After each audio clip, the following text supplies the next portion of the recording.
Yes. Opening the app.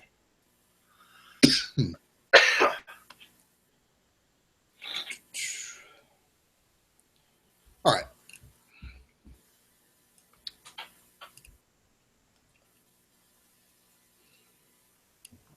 You ready? Yep. All right. Counting down. 3, 2, 2.5, 1. What's up? I'm Pat, And I'm Sean. and this is the 6 months behind podcast for the week of 10/10/16. Another great episode where we discuss the Marvel Unlimited comic books. How you doing, brother? I'm good, man. How are you? I'm okay. We're talking about comic books, so today just instantly got better. Yeah. Too bad they weren't any better than they were this week. Oh, come on, man. They weren't too bad. Uh, There were some decent comics in there. there were some gems, but I don't know. I felt like a lot of this was mediocre this week. There were some good ones, and there were some train wrecks. The website is www.6sixmonthsbehind.com. The email is. You can hit us up at 6monthsbehind at gmail.com. That's the number 6monthsbehind at gmail.com. And Yeah. speaking of train wrecks, Hey, yeah. and by the way, but before we start, I Uh-huh. want to go on record. I want everyone to write this date down. 6 months from now, which means let's say that'll be November, December, January, February, March, April. April, either the 3rd or 10th, the week thereof. I'm going to go on a gigantic tirade for what Marvel did this week in their comic books. It will be a tirade that will last a good 5 to 10 minutes. Uh, is this regarding Death of X? No, this is Or, regarding oh, the Marvel Now thing? it's regarding something they did in Civil War, something they've done in Civil War, and the ramifications thereof. Okay. So you can just brace yourselves because the tirade is coming 6 months from now.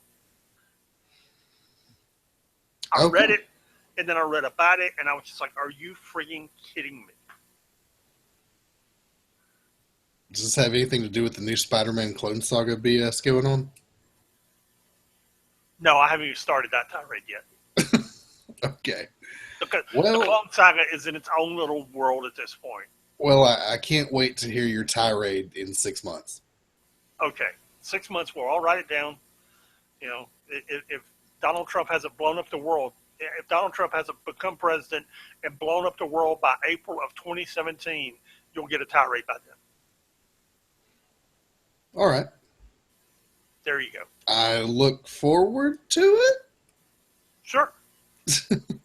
All right. So, speaking of tirades, Agents of S.H.I.E.L.D. number 4 is where we start off this week. Let her It's rip. Yeah, it's billed as a Pleasant Hill book. It's not a Pleasant Hill book. It has nothing to do with Pleasant Hill.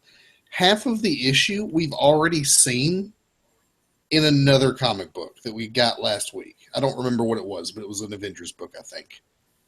I was actually sitting there reading it thinking, have I read this? Yeah, I did the same thing, and I was like, I have, and you get a little bit of extra stuff, but all you really get is some mashed up dialogue, and the angles of the panels are different.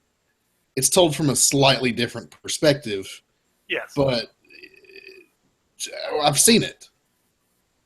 Nothing that happened in the first 6 or 7 pages of this comic book was different than what I had already seen. That is correct.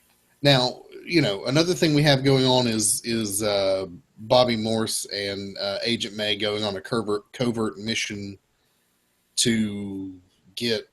It's the files that somebody stole from Shield, where they can kill all the superheroes. They're auctioning it off to the highest bidder, and Agent May and Mockingbird Yeah. go Why did they to just get it. run with that story, and why did we have to rehash the first 10 pages? I didn't get that. I didn't understand that either, because that was a far more interesting story. And they even pick it up later. You get like 4 pages of Agent May and Mockingbird, and then it goes back to Deathlock and Simmons and Daisy on the helicarrier, just talking about all the stuff that just happened that we've already seen.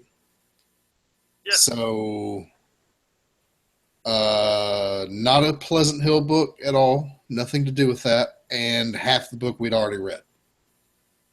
Yep. So, that book sucks. Which is funny because, I mean, I think it's just a single issue. Because the rest of it's been really good. I've enjoyed it. But it just seems like this was a real half-ass issue. Yeah, it felt like they had to do a Pleasant Hill tie-in, and they were trying to make it fit, and there you go. Yeah. Yeah. What did I mean? Is that what you thought of it? You know. Yeah, really. That was exactly my. I don't understand why they recreated those first 10 pages, because the back half of the book with Bobby and May undercover was very good. So you don't understand why they recreated the back half. Right. Just do more of that. Right. Even if it's just 3 or 4 pages of May and Mockingbird punching people in the face, I would have preferred that. Yes. Anyway, moving on to Illuminati number 6. Which is another Pleasant Hill book, which is where we're beginning this week, in the Pleasant Hill corner of our little world. Right, the Pleasant Hill event that's going on. This actually had a little more to do with Pleasant Hill than anything else. Or, well, rather, than the Agents of S.H.I.E.L.D. book that we just discussed. And I actually enjoyed this book. And this book has gotten progressively better. I really disliked this book in the first 2 or 3 issues, and anyone who's listened to it or listened to our early podcast knows that I really, really took a dislike to this book in the first few issues. I was reading. Oh, I know what I was doing. I was playing Marvel Heroes 2016. Mm-hmm. We both discussed the fact that we only have time for one online game.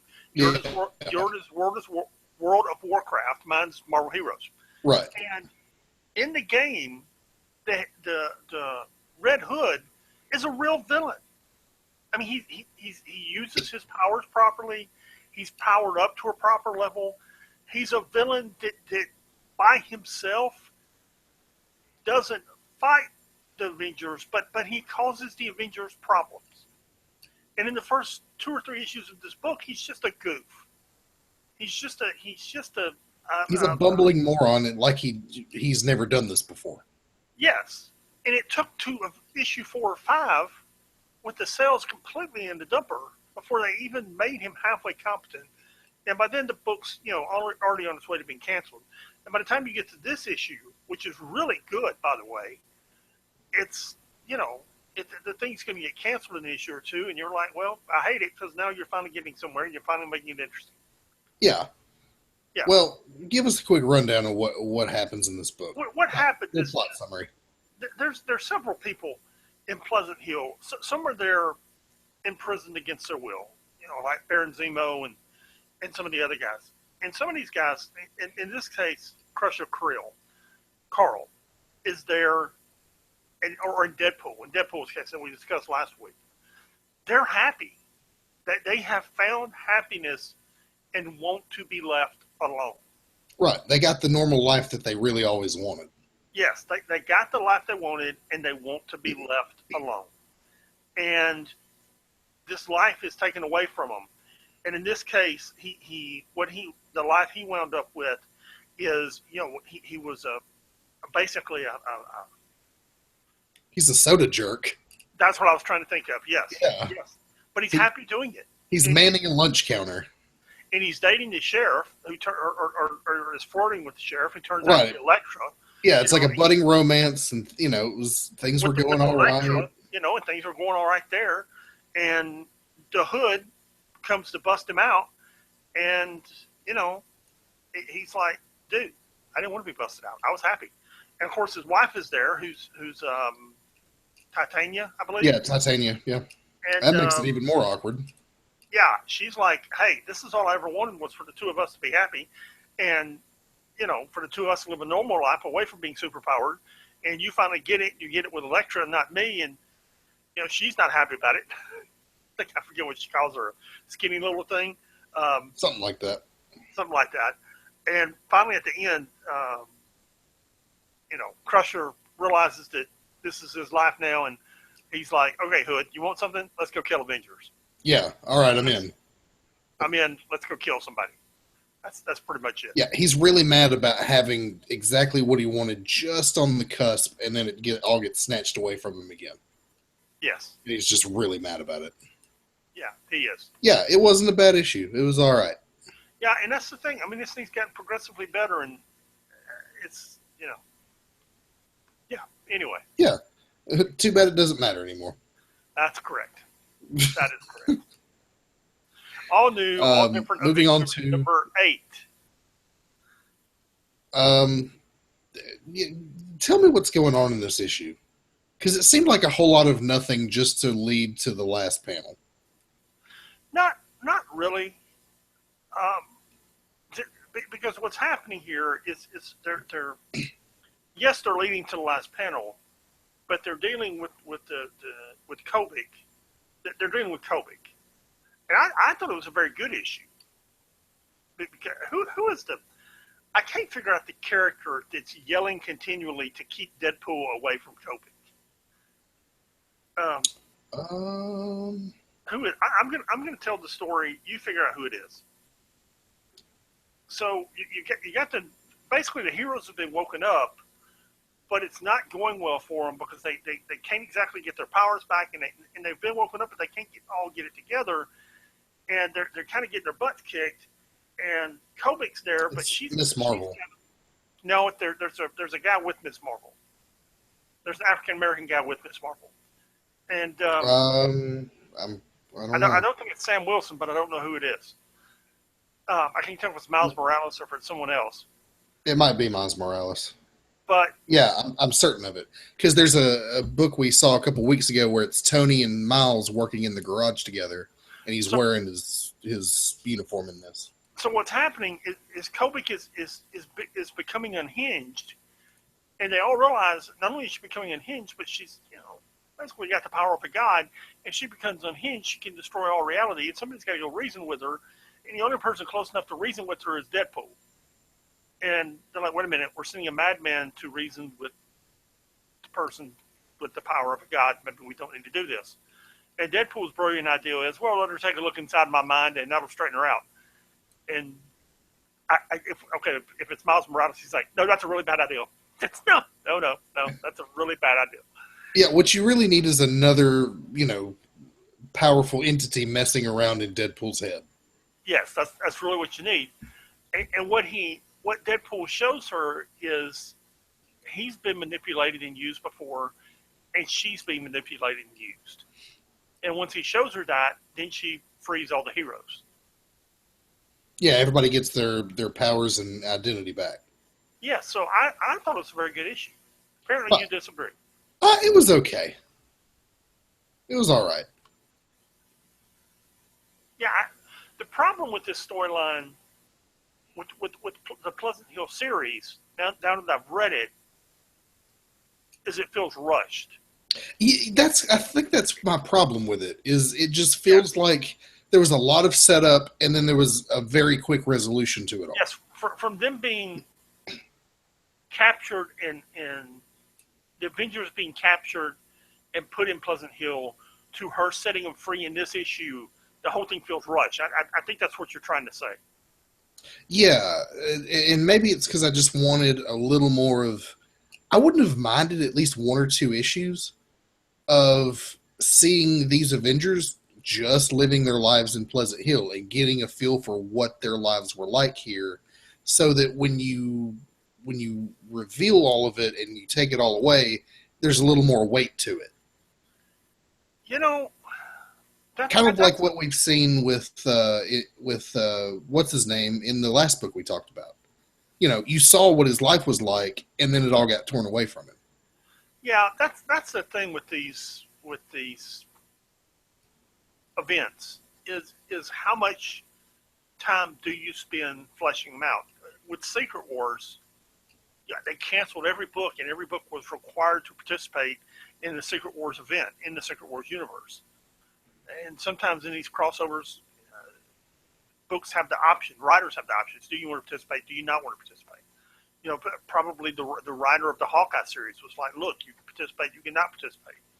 And it's the writers of the books are given choices as to what they want to do instead of being mandated. And sometimes I think we want to see these series crossed out. Now, when you get something like Civil War or Secret Wars, you're not asked. You're told, here's your part in this. Here's what you're writing. Right. I don't know. So sometimes it works. Sometimes it doesn't. I just finished reading. I finished reading all the books from last week, kind of early. So over the weekend, I've kind of over the last month or so, I've been reading Siege, which was not a Siege, Shadowland, which was a Daredevil series from a few years ago. Oh, how is that? I wanted to read it and never got around to it. It's very good. Magnificent art by Billy Tan. Holy cow, can that guy draw? Just magnificent art and color. Dude, it looks great, and it's a good storyline. And what happened was I read the main 5 issues, but there's a lot of collateral books there that you can get to read. There's a couple of Ghost Rider books. There's some Kingpin books, a couple of things involving Bullseye that I never got to read that really flesh out the story. And sometimes that's what you miss, and that's why this Pleasant Hill book feels rushed. This Pleasant Hill crossover feels rushed, is because they're kind of, they're just kind of rushing the thing through. Right, yeah. And I wouldn't have minded a little bit more going on with this.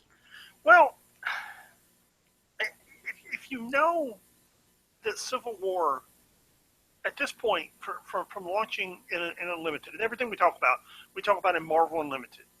Okay, in Marvel Unlimited, issue 1 of Civil War, approximately 4 weeks away. I'd have to look at the calendar exactly. It's about 4 weeks away. What's our shipping date on here?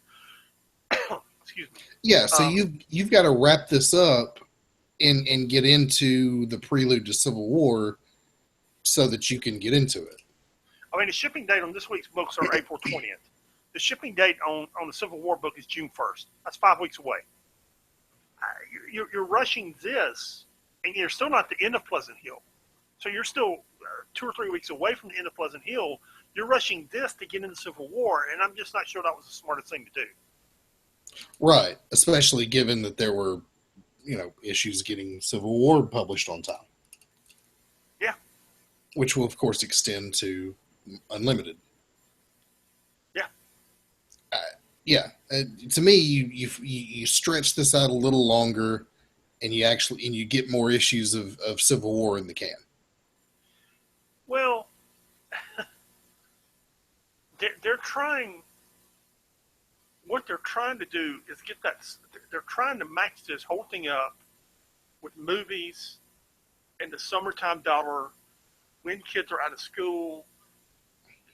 They're trying to get things on a schedule so that it's when people's dollars are freed up at certain times, and they're just not making it. Right. What you want is the event to be going on, the big event for the year, going on and advertising it at a time when everyone's going and seeing your movies in the summertime. That's why they always have these big summer events. You want to time the two together. When kids are out of school, or teenagers are out of school, college students are out of school, people have extra money, people are on vacation, that's what they want to do. Yeah. In theory, here's the theory, you get it all done, and then your trade's out by Christmas. Right. That's the theory. You can buy the trades for Christmas. Exactly. I mean, I get it. It's just they're not executing well. Oh, they're executing horribly. Yeah. I mean, this is the second year in a row they will have failed miserably both with Secret Wars and with Civil War. And it's not like this is the first time they've ever had this happen. No. It's happened probably with more events than it has not happened. I'm reading that book about the history of Marvel Comics, and the company nearly went bankrupt. Well, one of many times it either went bankrupt or nearly went bankrupt in the late 70s, early 80s, and most of it had to do with books shipping late. When Jim Shooter took over as editor-in-chief, 40% of the books were not shipping on time. This has been a problem forever. And I just don't understand it. And, I hear you, man. And, you mentioned that I play World of Warcraft. This is something that, this is a 12-year-old game. This is something that the developers have not been able to figure out, is that when they release an expansion, you don't just release all the content with the expansion. You have content patches throughout the expansion cycle. It's usually about a 2-year cycle. But what's happened with the last 3 expansions has been that they push out all the patch content way too fast, and all of a sudden you have like a year and a half at the end of the expansion with no new content. The last time between the last expansion and this one, you had 450 some odd days between content. And that's how you lose subscribers. And let me give a free plug here. For anyone who's not playing Marvel Heroes, they are continually updating that game, continually improving it, and they're continually making that game better. And if you follow the Reddit page, they're continually giving free stuff away, from free heroes to free team-ups to free just everything. If you follow it close enough, you can play that game. It's a free game, no subscription fee. And if you follow the editor's notes, if you follow the Reddit page close enough, you can get enough things to play it for free. I've probably spent I've probably spent $100 playing it over 2 or 3 years. Right. 2 years. But that's because, I bought some things here and there. Right now, I've got 15 or 20 bucks sitting in my account. Or I bought something the other night because I just had money sitting there and I needed something. But I don't have to, because there's so much free stuff being given away. Right. Most of the time, you don't have to spend the money. Yeah, I'll give you an example. If I had been paying attention, I bought Luke Cage. Well, I didn't really buy him. I had to buy him with credits I earned in the game. I had to buy him with Eternity Splinters I earned in the game, whereas if I had been paying attention, I could have got him for free on October 1st and used my Eternity Splinters for something else, but I wasn't paying attention, so I had to use my Eternity Splinters on Luke Cage. Yeah. That's all right, because, dude, I'm already back up to 150 Eternity Splinters, and with 200, I can buy a character, and with 400, I can buy any character I want. So there you go. And they're not costing me anything but playing the game. Right. And it's time versus money. If you got the time to play the game, you can probably never spend a dime on it. But, you and I work, so, you don't have an extra 20 hours in the week to play the game. You have an extra 3. Yeah.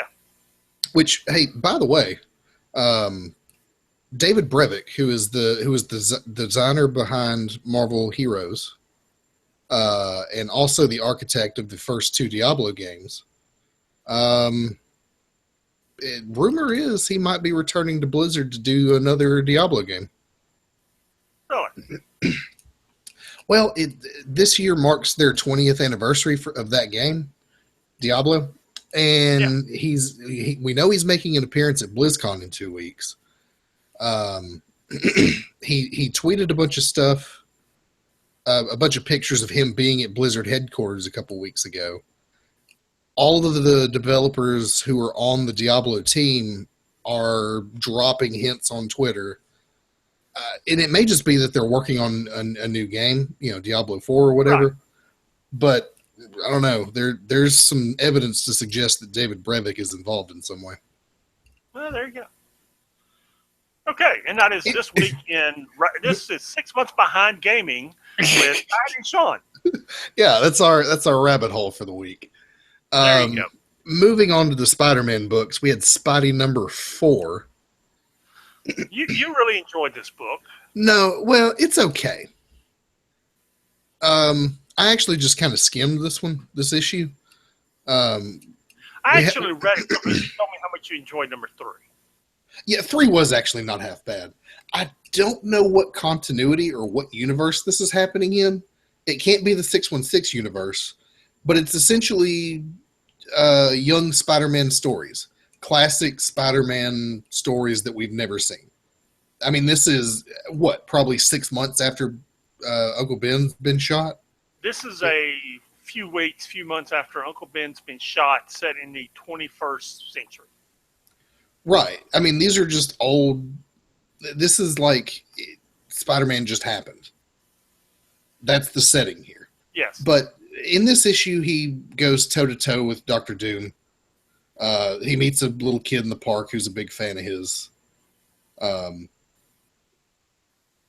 Yeah, it was okay. I mean, if you like, okay, listen, if you're one of those people who hate Spider-Man right now, have hated Spider-Man for the last 10 years, hated Brand New Day or whatever it was that split him and MJ up, you think that Spider-Man's just been really crappy and you wish it would go back to how it used to be, this is a book for you. This is classic Spider-Man storytelling. Yeah. Okay, sure. But it's not in any continuity with the current Spider-Man books. This is still Peter Parker 6 months after he got his powers, still in high school, sort of thing going on. It's not bad. It's fun. It's another teenage hero book. Spider-Man has always been a teenage hero book, of which I'm reading entirely too many. Well, all right then. I mean, understand your demographic. Who are these books targeted towards? Speaking of teenage heroes, we have Spider-Gwen number 7, which I really enjoy. It was all right.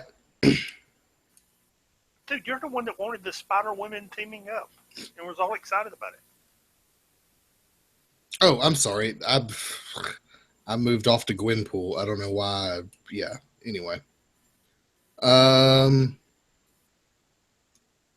When did we get Spider-Gwen number 7?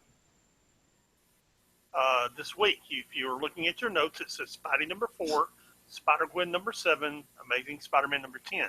Spider-Gwen number 7 there it is. Okay. Is part 2 of the story where Spider-Woman, Silk, and Spider-Gwen get trapped in Earth 65. Dude, I totally missed this. How did I miss this? I can't speak for your reading habits. However, I will recap the story. What happens is they have an argument. The first thing that happens is they have to adapt to being on Earth 65, and apparently there's quite a few differences from the currency to who's famous to who isn't. And Silk sets off to do what you would expect her to do on Earth 65, which is to find her parents. And from there, Jessica Drew does what you would expect her to do, which is go into survival mode, which is finding phones, finding food. They go to crash with Mary Jane's, and at that point she realizes that Gwen really does have a life. And they kind of crash with Mary Jane's a few minutes, and that isn't really working out because they're a bunch of teenagers. So they go to Captain Stacy's house, and Jessica Drew and Captain Stacy talk a few minutes about Gwen and what's happened. And finally, they set out in search of the bad guys. And what Jessica Drew basically does is starts looking for all the super intelligent people that she knows on Earth 65, and she finally finds Reed Richards, who even at 10 years old, sitting on a playground set, is probably the smartest guy in the world. So, that's cool. She finds him, and they begin trying to find a way back to Earth. See, that's what I really enjoy about this book, is it seems to be fleshing out really interesting alternatives to characters we know. Kind of in the way that the Ultimates did when the Ultimate line first came around, 10 years ago or whatever. Right. But in a different way. Apparently totally missed this book. There's a great line in there, and I wish I could remember it. I don't have time to pull up every book as we go, but Reed Richards says something to the extent of Tony Stark is a commercializing a-hole, and Jessica Drew says, "Can I quote you on that? Because apparently he's like that in every universe." Yeah, because they have Starbucks in Spider-Gwen's universe Yeah, instead of Starbucks. yeah. So Reed doesn't like him very much, and apparently she thinks it's pretty funny. There you go. There you go. Yeah, I'm gonna have to go back and read this because I actually really wanted to read this issue because I liked where the last one left off. Yeah, And I can't believe I missed it. I'm mad at myself. it's all good, man. Amazing Spider-Man number 10. First of all, where is Alex Ross finding the time to do all these covers? Dude. And they're all great covers. Yeah, but the thing is, he's not just doing Spider-Man covers. He's doing a few other covers here and there too. Dude, he did the cover for that All New, All Different Avengers books we were looking at, and it was great. Yeah, he's doing variant covers for stuff. Like, dude, I mean, was he just hard up for cash, or like, is he just bearing down? He just paints about 6 or 8 covers a month, and that's what he does, man. That's what he does, brother. I guess that might be doing covers like that might be just a tad easier, even with his skill level, than doing the artwork for the interior artwork for a 32-page book every month. Right. That may be still amazing. God, I've never seen so many Alex Ross covers hitting all at once. And I have an idea. They're giving him these far enough out in advance, Probably. so that he's got time to work on them. Yeah, But I mean, then, he's still turning out a couple of weeks. And I mean, he's one of those guys that he's a professional. When he's got work to do, he's gonna bust it out. He's not one of these that, No. he has. He's not a work Layfield to do. who sits around and turns his stuff in terribly late. Right. He's not going to turn stuff in late. He's not going to, just be sloppy about it. It's Alex Ross, man. Yeah. Anyway, this seems to be the almost final showdown with the Zodiac group that Spider-Man's been working on. He literally fell from orbit at the end of last issue. And what's the leader of the Zodiac? What's his name? Is it just the Zodiac? I don't remember, but I do want to get inside this book because there's a panel I want to discuss. I don't remember. Yeah, I mean, you basically just have those two going at it for a minute. What panel did you want to discuss? Dude, the robot. First off, even Spider-Man is saying the robot's becoming creepier and creepier. Right. But if you look, it's Otto Octavius. He's a creepy dude. If you look on page 9, at panel 4, you actually see that whoever drew this drew Doc Ock inside the robot. Did you catch that? Yeah, they've done that a few times. That's the first time I've noticed it, but it's so crystal clear. And that's when he's commenting on how perfect Peter's body is and how he was the ultimate vessel. Yeah, which is funny because at one point in time, for those that may not remember, Doc Ock was living inside Peter Parker's body. Yeah, and it's just, I mean, it's a really good drawing of Doc Ock inside the robot looking out at Peter Parker. Yeah. Also, I thought the joke in the next panel was real funny about Anna Maria talking about his body. Right. Everybody's just admiring Peter Parker's body, and he's just like, all right, this is weird. And she's just like, it's nothing I've never seen before. Remember that time Doc Ock stole your body and we did the naked stuff together? Yeah, okay. Yeah, there you go. Yeah, but this was a good issue, and it also, there's a point in this issue where he stripped back down to forgetting all the amazing costumes, forgetting all the web cards, forgetting everything. It's just, Yeah, he gets stripped of all of his cool tech. All of his cool tech gets busted. He's out of web fluid except for his, exploding web fluid or whatever. And right. he's got to just him and his right. strength. Right. It's just him and his wits and his strength, and he's got to figure it out. Right, and he does. Right, and they're going to throw down in the next issue. Sure. Yeah, I thought it was good. It was very good. This, Dan Slott. First off, he's taken so much heat over the years for his Spider-Man stuff. Secondly, he invites so much because of the way he talks to people on Twitter. I mean, if he would just be cool, instead it's just like he invites people to take the shots at him. But he just does such a magnificent job with it. I mean, it's really good. We were talking about, that time Doc Ock was in Peter Parker's body. That sounds, on the surface, that sounds really dumb. That sounds like a dumb comic book plot. It's not. If you want to go back and read Superior Spider-Man, it's actually, I think, some of the best Spider-Man writing in the last few years. Yeah. Because what he carried out for like 3 years. I don't think it was that long. I think it was just about a year and a half. That storyline ran for 20-some-odd issues. Maybe so. So unless they were shipping them bi-monthly, man, it went on a while. I'd have to look at it. But anyway, what you had was, the mind of Otto Octavius as Peter Parker, parading as Peter Parker.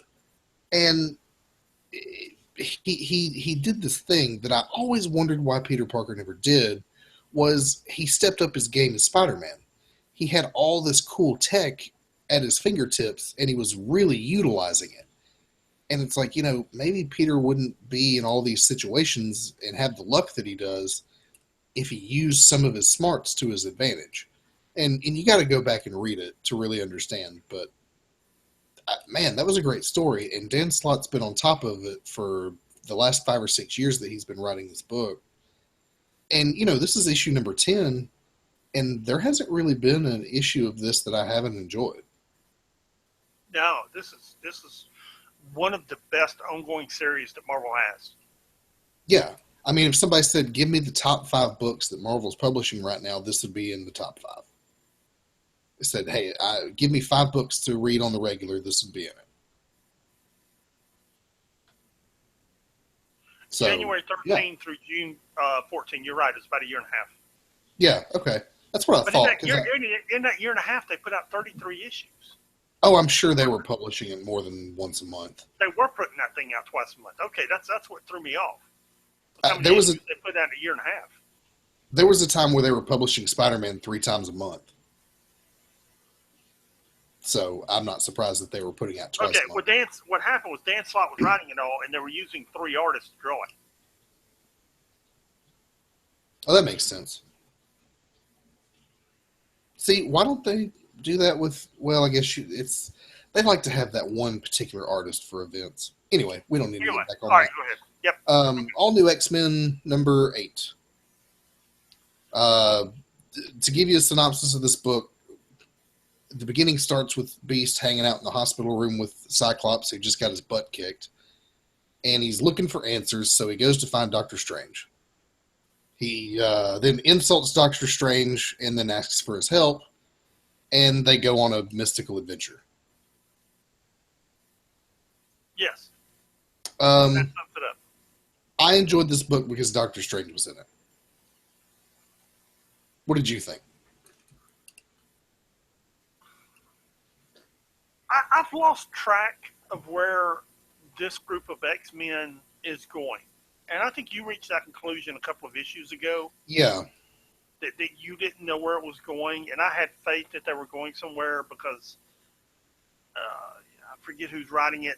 I'd have to click over to my notes to see who's writing it. But, I've just lost faith here that this is going somewhere. And maybe it is. I just... The writer is Dennis Hopeless. Well, there you go. Yeah, Dennis Hopeless is writing this book, and Hopeless. And I'm starting to wonder if this book is hopeless.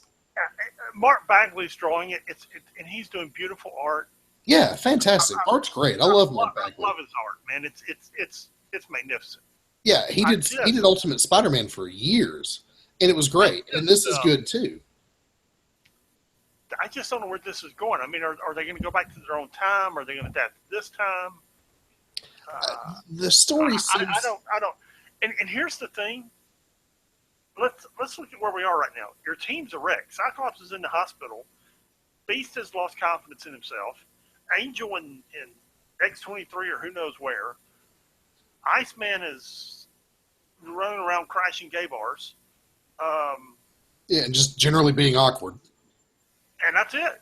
That's your team at this point. Yeah, that's your And plot. I mean that in the derogatory manner. I mean that's the team, and that's how this team is fragmented at this point. Right. I mean, the team just got their butts kicked. I mean, literally, that's what they're doing. Yeah, and Beast says so himself. That's your plot. That's your plot. What? Beast says so himself. They got their butts kicked by, mutant Brotherhood benchwarmers. Yeah. Toad and Blob. People that even back when they were new X-Men, when they were younger, which is who these X-Men are, could have just dealt with fairly handily. And they just, Cyclops almost died. Yeah. So, which is why... Cyclops almost died fighting a drunk Toad. Not even fighting. Trying to escape a drunk Toad. Yeah.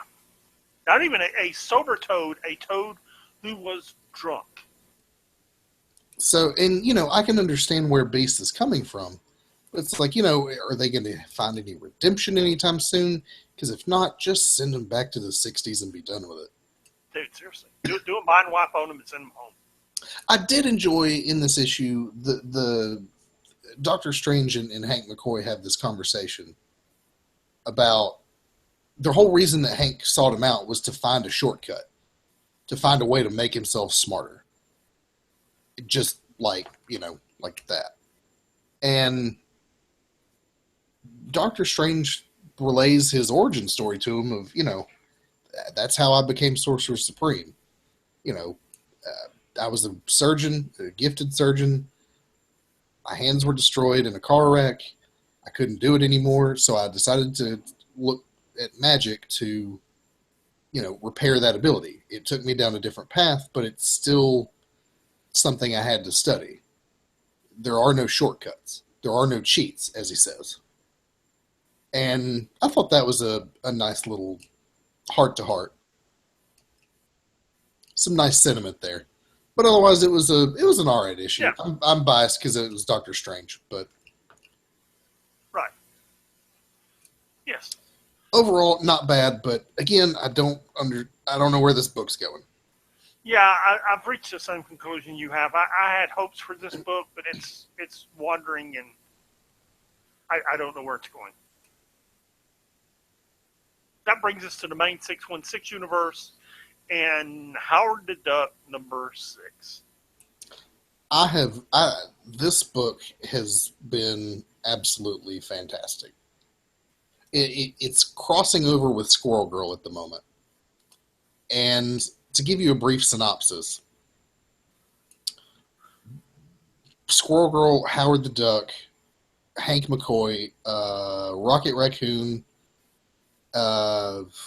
Craven the Hunter, all get captured by this billionaire cosplayer who has real weapons and abilities from the Avengers and is hunting them in this sort of, what did I call it last week? For the love of the game style, thing. They're just running around in the woods and she's trying to find them. Also, there's a squirrel who has been imbued with the powers and abilities of Wolverine. They weren't originally the X-Men. They were the Tin Men, but nobody realized this, so they became the X-Men. That's the thing is, this book is really funny. There's a lot of jokes and things that happen with the characters that I really enjoy. But some of the best stuff in this book is the little commentary that you get at the bottom of each page, which is just the writer just talking. And I'm looking. Are you through summarizing the book? Yeah. On page 16, he says at the bottom, very cool outfit, and that is no way legally an issue. That is Batman's cowl, Hawkman's hammer. There's a Green Lantern ring there. All of this is in a Marvel book. Yeah. I can't. I've lost track of what else is on this outfit. That's Batman's tool belt. There's Wonder Woman's lasso. Dude is great. It's that Superman's cape. I think that's Yeah, Superman's it is. cape. That's just great, man. That's totally cool. Another part I liked, and if this book sounds ridiculous to you, it is. This sort of book doesn't have a whole lot of bearing on the Marvel canon and story Shazam. overall. It's got a Shazam in it.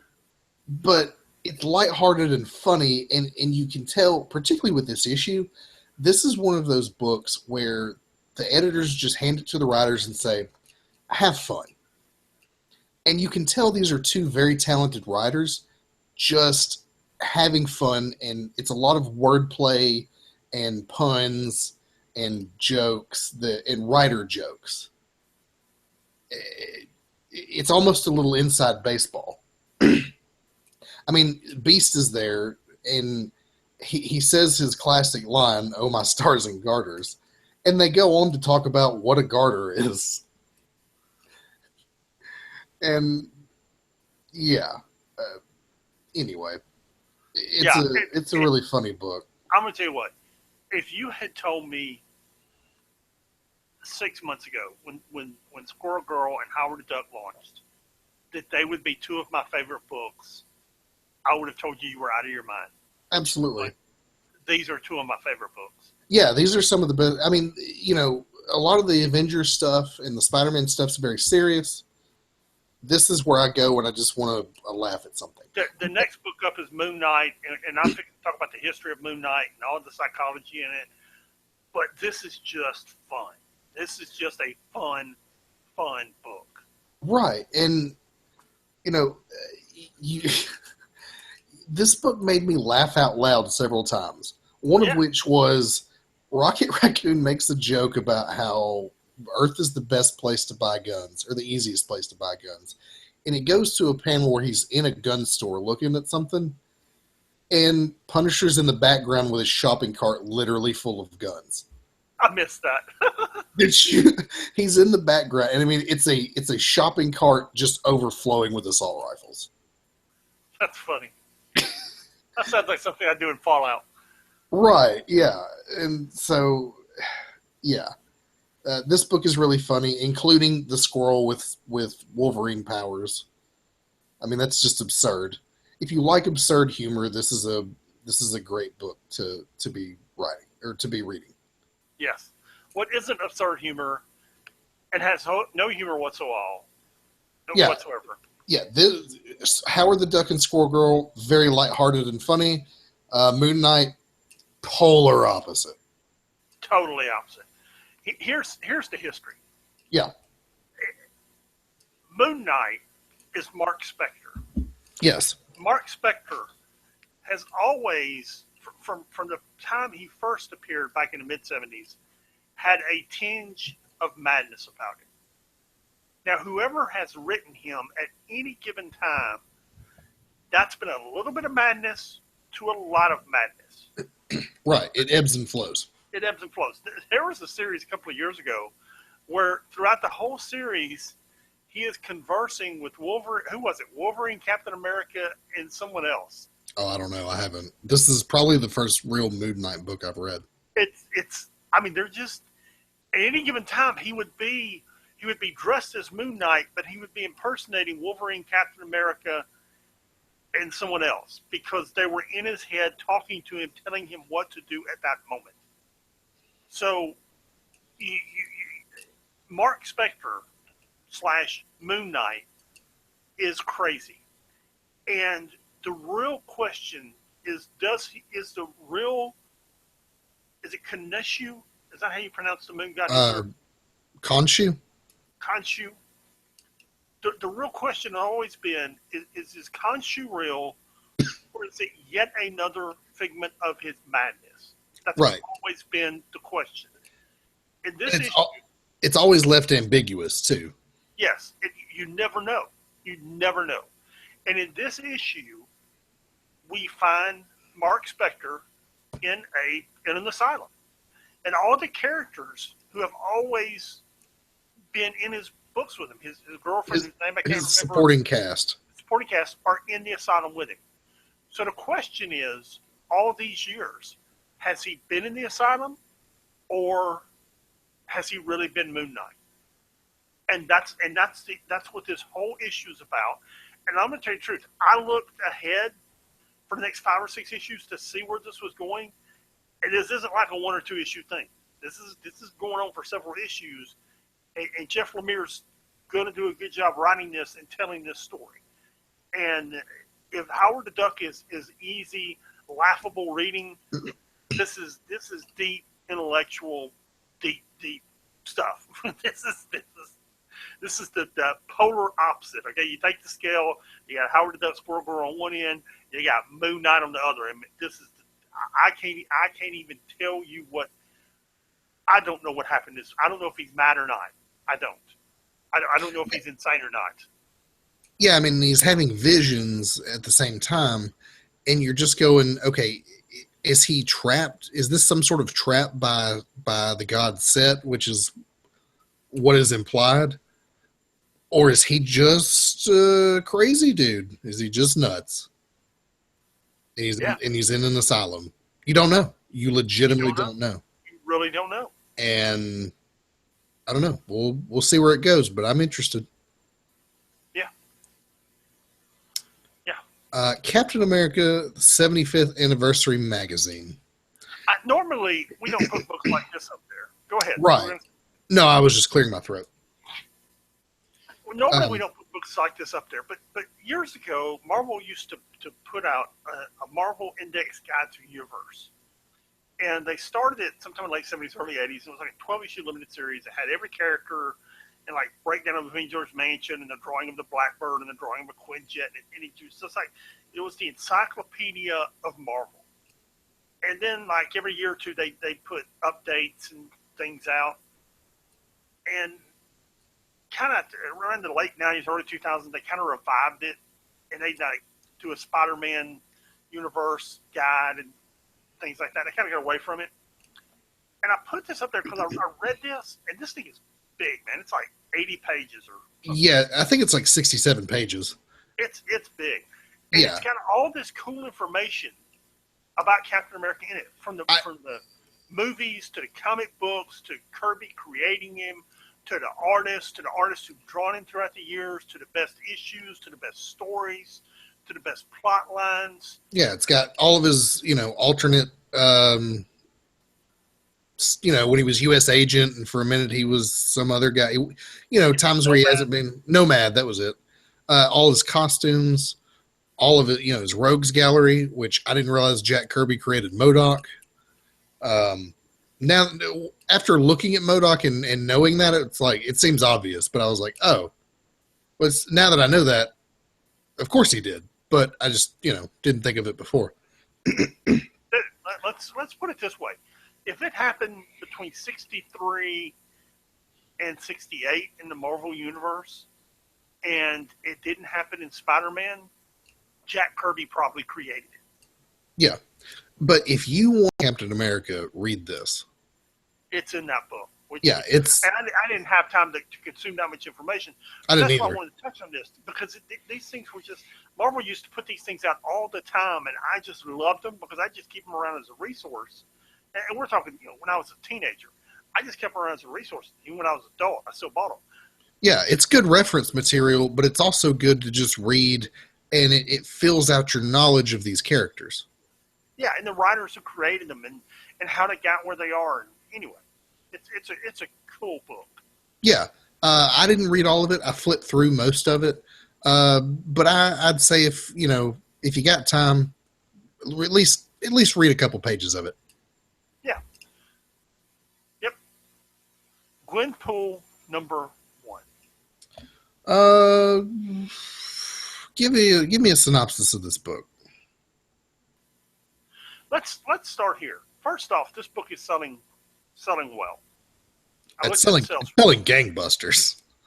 It's selling gangbusters. It is She is another character that has taken off and become a very hot property. Um, a synopsis is it begins where she's in a bank with two duffel bags full of cash trying to deposit it, and the bank manager is trying to explain to her that she, with no driver's license, no social security card, no form of identification whatsoever, you simply cannot deposit the money. And about that time, the bank gets robbed, and she explains to the bank manager, "Hey, I'll keep your bank from being robbed if you'll Open an take my account for money, me. open an account for me." And then she begins to kill about half the people in the bank, which doesn't exactly work out for her. No. And somewhere along the way, she picks up one of the bank robbers as her IT guy, who becomes her technical assistant. And she's like, "Okay, now I got a sidekick. This is good." And I won't tell you how it ends, but it doesn't exactly end the way she wants it to. And that ending kind of took me for a. I expected this to be more of a lighthearted book, and we won't tell you how it ends, but that ending kind of threw me sideways. Yeah, it seems like it's going to be a little bit like how Deadpool is. Uh, Lighthearted, lots of jokes, lots of silliness, but there's also pretty big consequences to what's going on.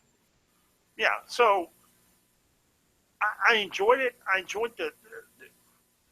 I don't usually get into that kind of art style, but I did enjoy that art, and I enjoyed the lightheartedness of what she's doing. I look forward to learning anything about her, how she got here, and I'm, yeah, I won't.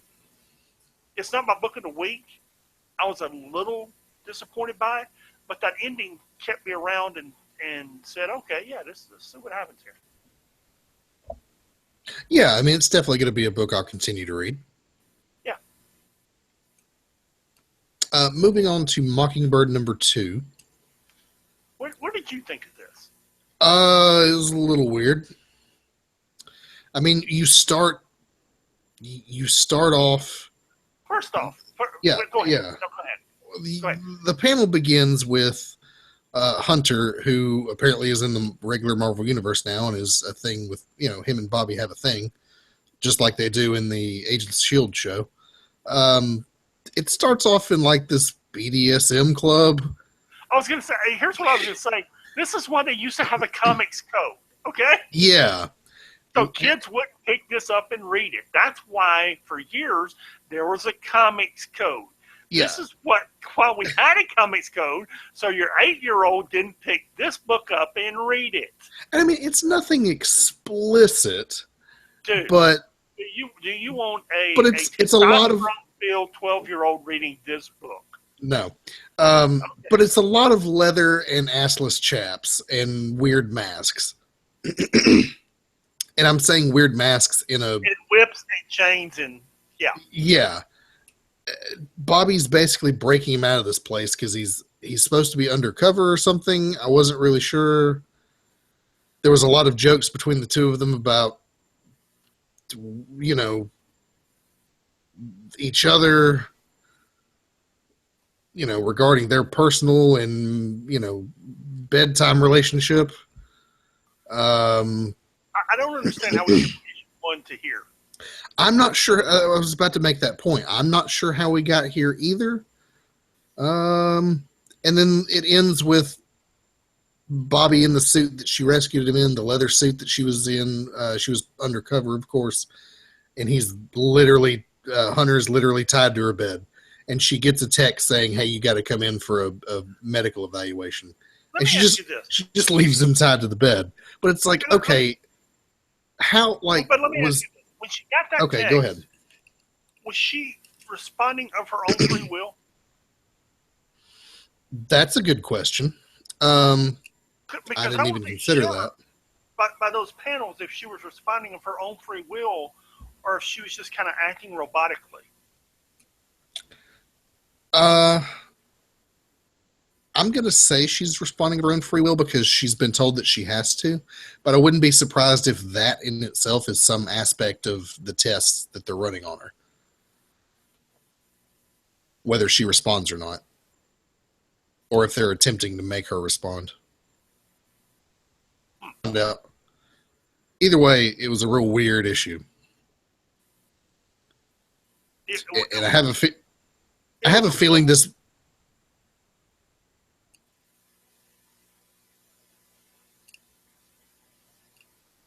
I have a feeling this is going to be a real weird book altogether. Yes. If you read the editor's page at the end of the first issue, he says, basically strap in. This is going to get weird. He wasn't kidding. And if this is a lifestyle that you enjoy, whatever, man. I just don't. I was not expecting it in the comic book this week. Well, and here's at the letter page for this issue. They're saying that they're going to get Hunter with his shirt off, so the appeal is made, if we're going to get Hunter with his shirt off, don't we get Bobby with her shirt off? That's the whole letter page argument. And I'm like, if that's where this book is going, we're in for a ride. I mean, that's not all that weird. They do stuff like that all the time and use very, very well-placed shadows and lighting and angles to obscure, to both... That's not what they wanted. To both reveal and obscure as much as they want. I don't know. If this is just turning into a Bobby Morse smut book, I don't know if I want to read this. But, I tuned into this book for, Bobby Morse, Agent of S.H.I.E.L.D., doing cool stuff as Mockingbird, not the writer just going on a weird masturbatory fantasy about Bobby Morse. We're close, man. We'll see where. Yeah, that line is starting to get real gray. Yeah. Moving on. There you go. Yeah. Silver Surfer number 3. Yes. 50th anniversary of Silver Surfer, by the way. Yes. Being written by Dan Slott, which was very good. Who's doing a real good job with it. This is the first time I've really read a Silver Surfer standalone book, but I've enjoyed it quite a bit. Give us a synopsis of what's going on here, since you're the Silver Surfer guy. I'm thumbing quick. Did you not read it? At the end of the last... Yeah, I did, yes. Okay, I was going to say. Dude, my app is acting so funny. Every time I open to a page, it flips back to the cover. That's weird. And I've already rebooted it twice. I mean, I'll open to a page, flips back to the cover. I can hold my finger on it, and it'll stay there. At the end of the last... Okay, I held my finger on it at that time, and it still flipped back to the cover. If I hold both fingers on it, pinch. Have you tried hurling the device across the room? I heard that helps. I don't have $350 for a new iPad, or I would. At the start of the last page of last issue, Shallabal appeared. Shallabal. And he makes it. It's one L, right? Yes. It's no, ball. There's 2 L's in Shala. It's 2 L's in Shala, 1 in ball. So it's Shalla Ball. If there's 1 L, it's ball. Seriously, I can't get it to stay still long enough to read this. Freaking kidding me. All right, open it on another device. Anyway. You got at least 4 sitting in front of you. Anyway, the Surfer looks at her and says, "You're not a clone, you're not a Skrull, you're not a machine, you're the real deal." Yeah. Who is she, by the way, for those who don't know? Surfer's. Essentially, he was in love with her. She was his fiance. And when Galactus came to destroy Zenla. And in his former life, before he's the Silver Surfer, she is his mate. He offered to be Galactus's herald, essentially to save Shallabal and save Zenla. And that was the deal. He'd become the herald and save the planet, and that was the deal. At this point, she appears, and she has a machine, which is discussed in issues 1 and 2, which is recreating the world. And it's basically overriding the code of the planet Earth, for lack of a better term. It's recreating the Earth. And to be like Zenla, right? Be like Zenla, yes. And Zenla is the planet that Silver Surfer came from. Yeah. And there's some real cool scenes here, because you've got, at one point, Dawn realizes that you have all three of Silver Surfer's girlfriends, his former fiance, his former girlfriend Alicia Masters, and herself, and she's kind of uncomfortable with that. And then Shadowball, Shadowball summons all the Avengers. No, Alicia summons all the Avengers, but Shadowball takes them and converts them to her side, which basically she mind traps them. And at that point, it becomes real desperate. So the Silver Surfer, he saves everyone, but he does it at a price. Yeah. Yeah. We won't discuss what that price is for spoilers, but it's pretty steep. Yeah, and there's some good stuff here. What I like about this, and what I like about what Dan Slott is doing here, that's actually an important phone call. What I like what Dan Slott's doing here is... Oh, I found out why your app is doing that. Why? Because it's literally installing an update right now. I just picked up my phone to open my app, and it's installing an update.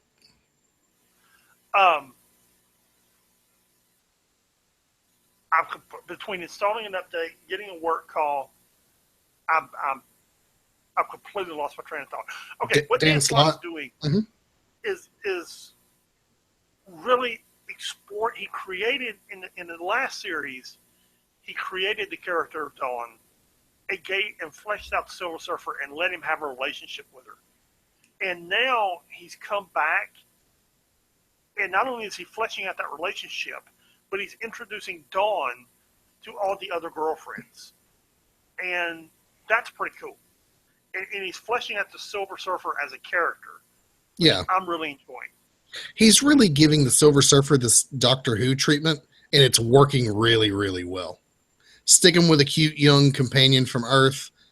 They go on space adventures together. Sometimes he has really awkward run-ins with former companions / girlfriends. And dude, it's the Doctor Who treatment, and it totally works. Right. Yeah, it's really working well. Yeah, if you'd told me a few years ago, hey, you're going to read this Silver Surfer standalone book and really enjoy it, I'd have been like, yeah, okay, whatever, dude. Shut up, weird me with a beard. I've been telling you to read this book for a year, and you haven't been listening to me. I've read the first 3 issues of this series. You're talking about the previous one. I told you to read the previous series. Well, I may back up and read it, but I'll be reading this for a while. Okay. You know what I'm not going to be reading? Rocket Raccoon and Groot. Are you ready for the weekly tirade? Yeah. What is this? Seriously. Do you want to summarize it, or do you want me to? This particular issue is Rocket Raccoon and Groot and the rest of the Avengers playing Dungeons and Dragons. And it's moving back and forth between them sitting at the table discussing the game and what's going on in their adventure, and you actually see it happening played out. It's a cool concept. It's fun. It's not enough to make this book any good, which I have decided that's the straw. If you can do something like that, for those who don't know, I'm an avid D&D fan and player.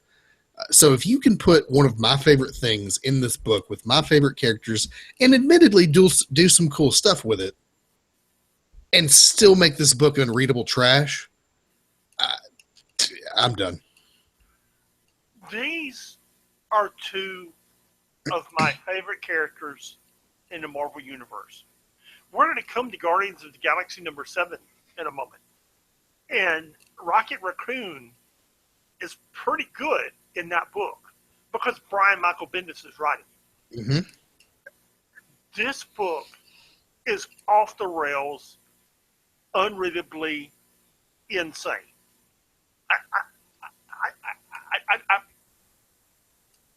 It's left you speechless. It's a train wreck. It is.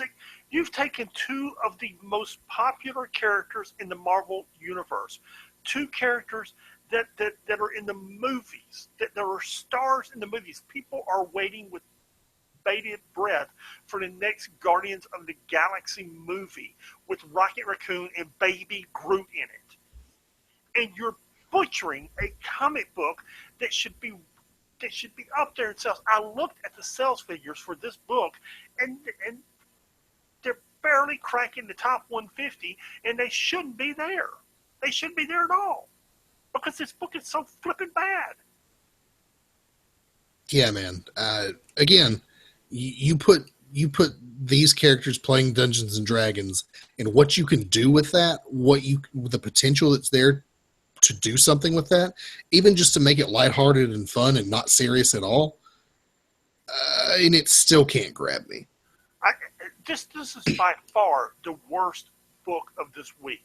This Red Wolf series has been canceled. Issue 6 will be the last issue. That Illuminati series has been a train wreck. The Hercules series, that number 6 issue, I don't even know why they wrote it. There's some bad books out this week. That Mockingbird book, what was that? And this thing so far exceeds those things. It's incomprehensible. How bad this book I wouldn't call the Mockingbird book bad. It was just weird. But this is awful. This is bad writing. This is bad story structure. It's bad character development. You're writing two characters that are, you're writing them in a way that are not like their characters. No. Dude, F this book. We've spent too much time talking about it. A4 Yeah. number 4. This was okay. It was all right. I didn't hate it. It was pretty good. They're moving along, developing this team and expanding the interaction between these teammates, which I enjoy. Yeah, I mean, this is the final showdown between Singularity and Antimatter. It's the event that's put the team together in this new universe. You have them being a team now. Spoiler alert, they beat Antimatter. Woo! That happens in like the first 9 pages. And then there's they go out to dinner and kind of bond a little bit. And then, at the end of the book, you get a tease about, maybe Antimatter's not gone. And then it's like, hey, check out the next issue where we're really going to start telling a story. It's pretty straightforward. It's not the most exciting thing in the world. But you're wrapping up this storyline so that they can move on to other storylines, and you've established the team and the characters. And it does a good job of establishing the team and the characters. I like what they did with Dazzler here. I like what they've done with some of the other characters. I like how they still have Medusa and She-Hulk fighting for control of the group. I like what they're doing with this book. This is good. Yeah, I'm going to continue reading it. It was, this particular issue was middling, but you're just finishing up this storyline so that you can move on. So, yeah, one of the better books this week, I thought. Yeah. Red Wolf number 5. Didn't even touch it. Couldn't bring myself to touch it. It's not bad. I mean, this concept didn't work. They tried to carry this over for Secret Wars, and Red Wolf is continuing to look for the people who are attacking the town and attacking the sheriff, and he hunts them down, and he calls the deputy, and he and the deputy fight him, and it's okay. It's got a good teaser at the end. It's. I had hopes for this book, and it just hasn't worked out. Yeah, that's too bad because it had potential, but it's just not any good. It did have potential. Yeah. And yeah. And the next issue is the last one, so. Yeah. Yeah. That brings us to All New Inhumans number 6. How did you feel about this book? I'm trying to remember what was in this book. They're still dealing with that weird pillar in China. They're fighting the pillar. Okay. Yeah.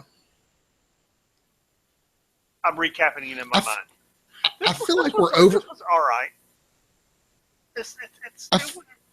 Go ahead. I feel like we're overdue for figuring out what these pillars are. We've had too many issues, discussing them. I just want some answers now. We got a little bit in this issue, but not really. And yeah. Let's just move on. That's how I feel about this story. Let's either advance this story a little more, or just move on to something else. Yeah. And I don't know who the lady is that shows up at the end. No idea. I don't either. This was okay. I feel like this book overall has been middling. It's been okay. But, as someone who has a hard time giving a rip about what the Inhumans are doing, and I'm only reading this book because the Inhumans are becoming very important in the Marvel Universe, I'm finding it a little hard to read. The Uncanny Inhumans is a much better book than this All New Inhumans. Yeah. Uncanny Inhumans is much better. I'm actually enjoying. This, I find myself struggling to get through. Yeah, I will say this.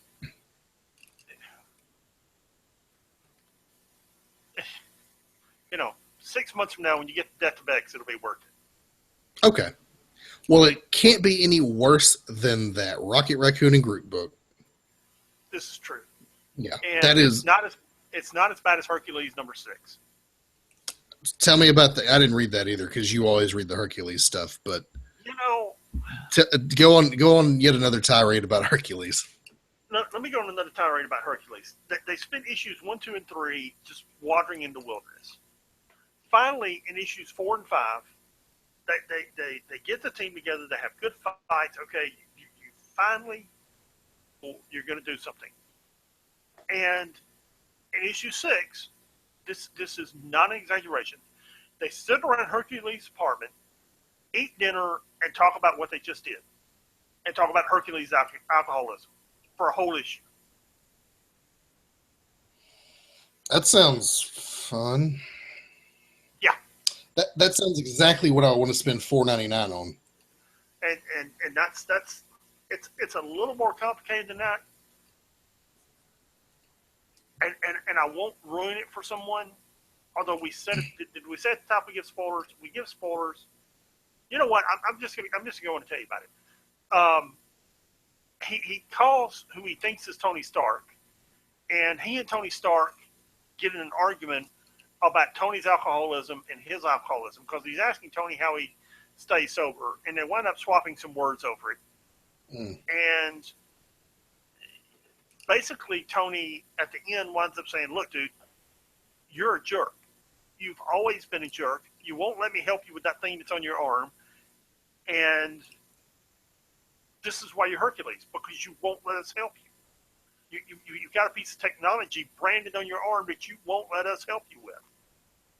And Hercules gets mad, gets drunk. That's how this issue ends.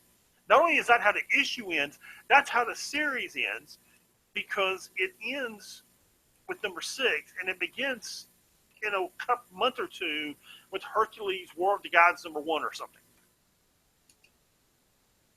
All right. It wasn't as bad. Let me put it this way. It's a good thing Rocket Raccoon and Groot were here this week, or I'd have really gone off on Hercules. Going back to Rocket Raccoon and Groot for a minute. The whole issue is D&D themed. Right now, I'm wearing a T-shirt that has Dungeons and Dragons dice on it. The dice are planets orbiting a D20 that is the sun in the solar system. That's the shirt I'm wearing right now, and that book still sucks. I'm with you. Anyway, Hercules was bad. Too bad, and we'll see if it gets any better with the new series that you were just talking about. Man, hopefully they're. I've known all along they were building up to this War of the Gods series, which is going to lead into Civil War. I mean, it's all. Again, all this is leading to Civil War. For all intents and purposes, this has been a 6-issue prelude to Civil War, which is fine. But for the love of Pete, man, if I had spent $4.99 to see all these people sitting around in Hercules' apartment, eating supper, and talk about his sobriety, I'd have been irritated. Yeah, I would have been too. That's probably why I didn't sell worth a crap. There you go. Guardians of the Galaxy #7. How did you feel about this issue? I felt really good about this issue. Did you? I do. Okay. Yeah, because they started last issue telling a story where they've got the Guardians split into different team members paired up going off on missions. And in this issue, you've got Rocket and the Thing going to rescue. I don't know if they were intending to rescue one prisoner or a couple of prisoners. I think the mission was to liberate these prisoners from this Badoon prison planet. Right, or just cause chaos on the planet.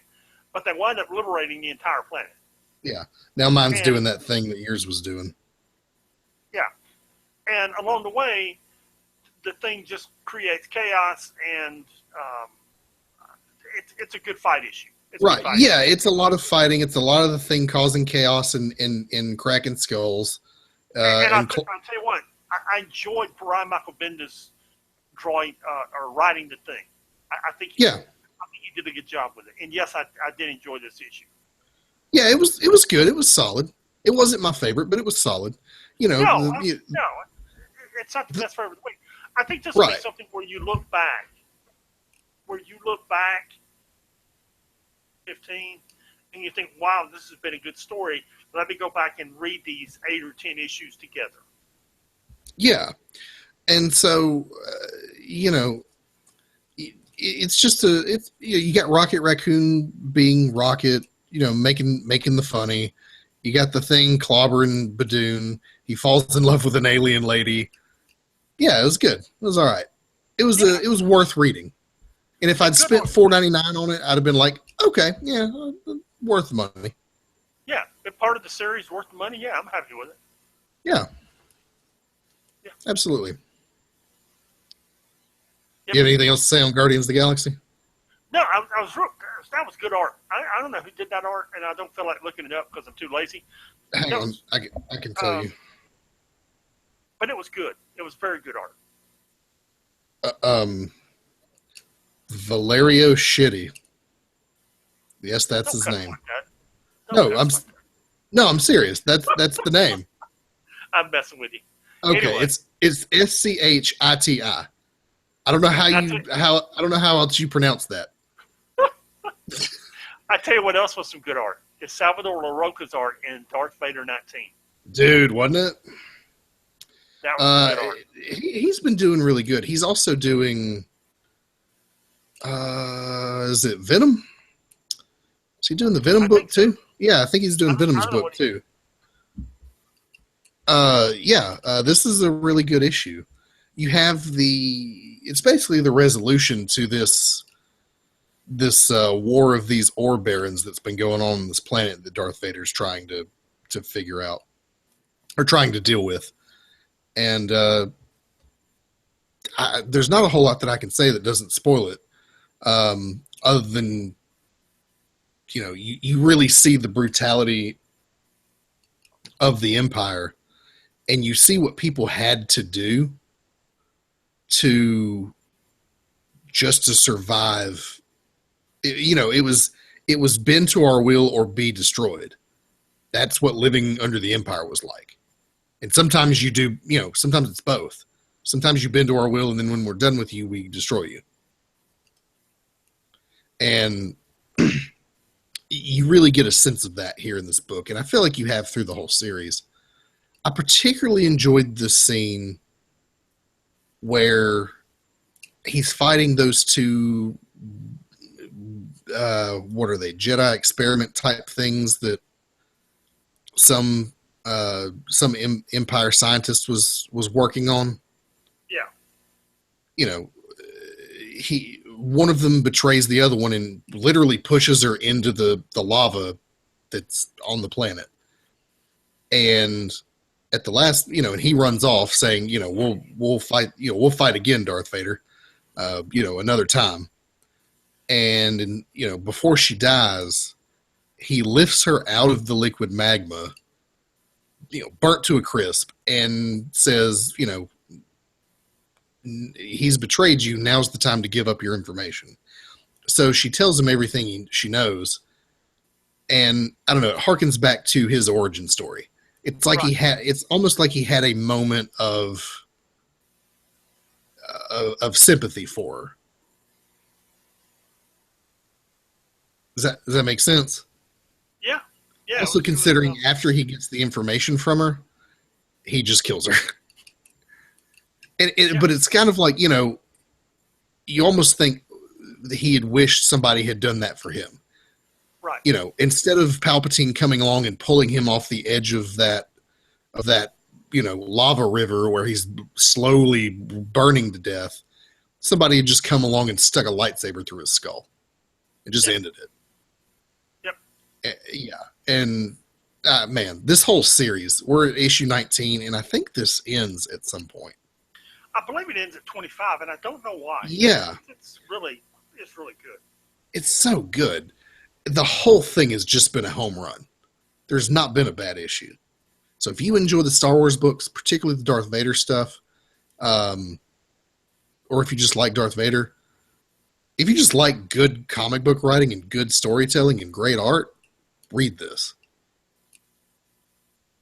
Yep. Also, did you see that Rogue One trailer this week? No, I didn't. I know there's a new trailer out, and I have not seen it. Did you see the new Iron Fist trailer? Yes, I did. Typically, I try not to, when we get closer to movies, I try not to see all the trailers because I feel like I get spoiled on too much. But this is a really good trailer, and it gives you a little more idea of what the story of the movie is going to be. There you go. Anyway, so what was your favorite book this week? Probably Moon Knight #1. Yeah, I thought you were going to say that. You're a big Moon Knight fan. I'm a fairly big Moon Knight fan, and I'm really interested to see where they're going with this. Yeah, it was definitely a solid first issue. It was that or Spider-Man #10, and I'm interested to see where they're going with this Moon Knight book. Yeah, the thing is, we had just been talking about series that didn't start off on the right foot, that kind of had lukewarm beginnings. That Moon Knight book wasn't it. If that didn't hook you in, I don't know, man. Yeah, maybe it's just not your book. If that didn't, there's nothing that will. But if you went, ooh, Moon Knight, I'm interested, and that didn't hook you, I don't know what to say to you, man. Yeah. Mine was hands down Howard the Duck #6. Just because it made me laugh out loud multiple times. I found it the most entertaining book this week. It may not have been the best book, air quotes, but it was the most entertaining. And I'm enjoying the Howard the Duck book. I'm really enjoying the Squirrel Girl book. Speaking of, I meant to say something about it earlier. In your Discover tab, there's a Squirrel. What? Please, Davis, go ahead. There's a Squirrel Girl spotlight, and it deals with, you don't get her origins, but you find out how she becomes an Avenger, her time with the Great Lakes Avengers. And there's a particular issue of Avengers #7, where she becomes the nanny for Luke Cage and Jessica Jones. They've just reformed their, the new Avengers team. They've taken up residence in the old Avengers mansion. And, Luke and Jessica have this conversation saying, look, we need a nanny, and we need one with superpowers. Then there's this montage of them interviewing all these superpowered people. 30 or 40. Yeah, one of which is D-Man, who's like basically begging to be their nanny because he can't get any other gig. Which is funny because as we're seeing in the Jessica Jones Spider-Woman book, Jessica Drew, I do that every time. As we're seeing in the Jessica Drew Spider-Woman book, D-Man's actually a good nanny. Anyway, they settle on Doreen Green, on Squirrel Girl. And as she's holding the baby and playing with the baby, Wolverine walks by, and they have a really awkward conversation, which leads you to believe that they might have. It doesn't lead you to believe it's there.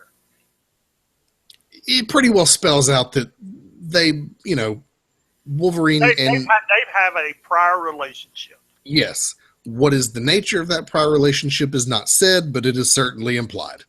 It is very clearly implied. And if they're including this in this Squirrel Girl spotlight, it must be canon, which is really weird because during the time that this Avengers book was written, Doreen Green was a different character. She's a different Squirrel Girl than the one we see now. She's like this mid to late 20s superhero type chick who's pretty level headed. What we see now is this de-aged 19-year-old goofy college girl, and it makes it even more awkward. Why did you make that canon? Just leave it out and pretend it didn't happen. Well, that issue in particular is stuck in my mind, and you don't remind everyone else about it. But that issue in particular is kind of where Squirrel Girl became part of the larger conscience within the fan base. But go live a couple issues past it where they're watching her fight and she beats Wolverine up. Show that issue. That's a good point. Anyway, they had a prior relationship and it's super awkward. Anyway, go read that Spotlight if you like the Squirrel Girl stuff. Classic read this week. What you got? Classic read this week is the original Silver Surfer series from 1968. This was written by Stan Lee himself. Some of the last writing that Stan Lee did before he left Marvel. It began in 68. Somewhere Stan Lee turned over the writing reins. It ended in 1970 with number issue 18. Issue 18 is actually the last book that Jack Kirby drew when he was at Marvel. This is a good Silver Surfer book series, I should say. 18 issues.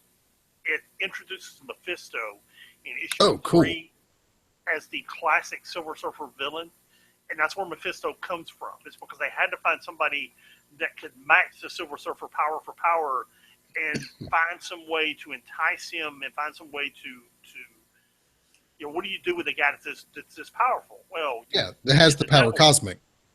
Right. You get the devil to try and get him to trap him to do things. There you go. Great read. Cool. Yeah.